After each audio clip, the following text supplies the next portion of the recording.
next two recipes combine some kid favorite ingredients, peanut butter and fruit. I have Jordan with me here today to help me make our fruit and veggie caterpillars as well as our fruity peanut butter pitas.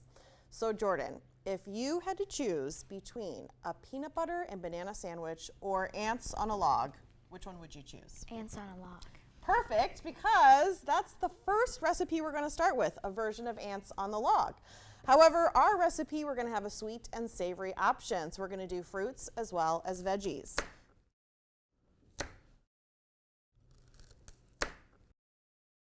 So now that we have cut up our celery stalks, what we want to do is choose our filling. So we're going to start with our sweet option first, and then we're going to do a savory option.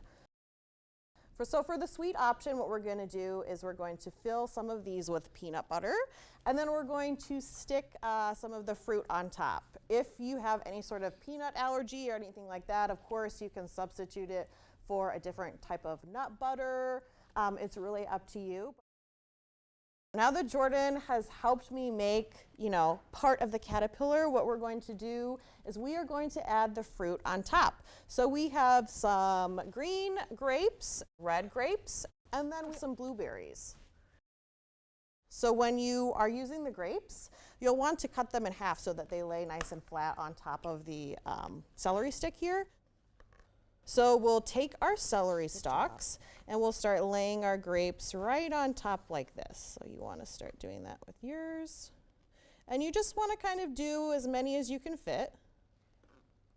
For this last one, what we'll do is we'll use our blueberries.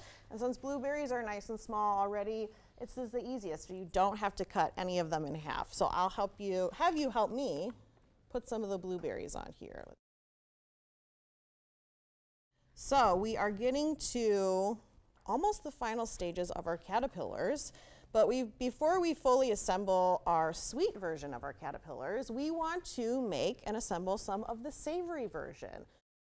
And just like we did with the peanut butter, what we're going to do with the cream cheese is we're going to open it up and we're just kind of spread it in the center of the celery stalk.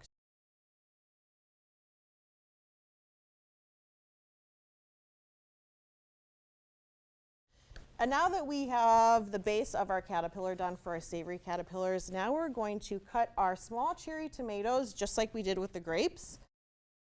So we are going to now assemble these just like we did with the peanut butter and the grapes. So now, in order to create the antenna, something that you can do that's really easy at home is to just get some toothpicks. So what we're going to do is we're going to grab our toothpicks and we're going to just get a couple of them here. And these are even better because they have the little fuzzies on the end, so they look like the ends of little bug antennas. So we'll start putting them at the front of the caterpillars.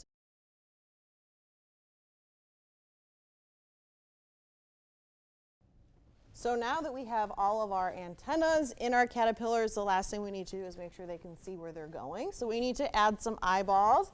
So we have some little candy eyes here. And for these, what you can use is the remaining of your peanut butter or whatever nut butter that you chose and your cream cheese for your sweet and savories.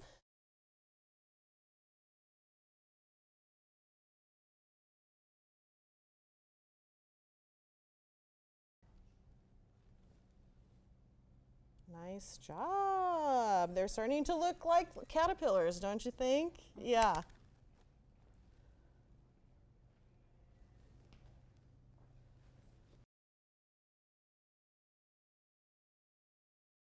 So now that we have some of the eyes on our caterpillars, do you think they're starting to look Instagram worthy? Yeah. I think so too. So we're going to put these aside and we're going to clean up our kitchen and we're going to start our next recipe, which is the fruity peanut butter pitas. So let me grab our pita bread here. And for this one, we are going to do apples and bananas. So what we want to do is we want to start with our pita bread, which you can really get at any local grocery store. We're going to grab one of our pitas. And for this recipe, what we're going to do is we want to open up our pita. So sometimes you can open them from the side here, but you can also open them from the center. So you can see it's kind of hollow on the inside, isn't it? So if you just start tearing it like this, starts opening up into a nice pita pocket. So we've got our pita open. And for this one, what we're going to do is we're going to pre-mix the filling in the bowl. So this is an option you can do at home. So what we'll do is we'll just kind of start scooping out the peanut butter.